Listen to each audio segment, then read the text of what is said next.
Hello viewers, இன்றைக்கி நம்ம கலாஸ் கார்டனில் அல்லி செடிக்கு நிறைய செடிகள் எப்படி உருவாக்குறது தான் பார்க்க போகிறோம்.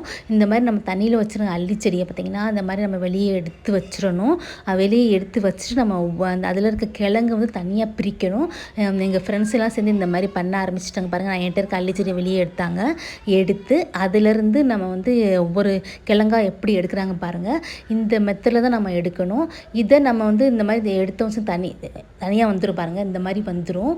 இதை நம்ம ஒரு டப்பில் களிமண்லாம் போட்டு எந்த ஒரு ஃபோல்ஸ் இல்லாமல் நம்ம மண் போட்டு அதுக்கப்புறம் இந்த டப்பில் பெரிய டப்பில் தண்ணி ஊற்றிட்டு அதில் வச்சுங்களேன், சூப்பராக நமக்கு செடிகள் தனியாகவே உருவாயிரும். இது என்கிட்ட இருக்குது பார்த்திங்கன்னா, நல்ல ஒரு எல்லோ கலரில் என்கிட்ட பூ வரும்.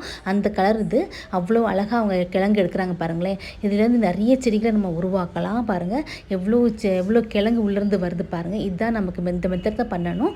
இந்த மெத்தடில் நீங்கள் பண்ணிங்கன்னா நிறைய செடிகள் நம்ம உருவாக்கலாம். ஒரு செடி இருந்தாலே போதும். உங்களுக்கு இந்த வீடியோ பிடிச்சிருந்தால் லைக் பண்ணுங்கள், ஷேர் பண்ணுங்கள், நம்ம கலாஸ் கார்டனுக்கு சப்ஸ்கிரைப் பண்ணுங்கள்.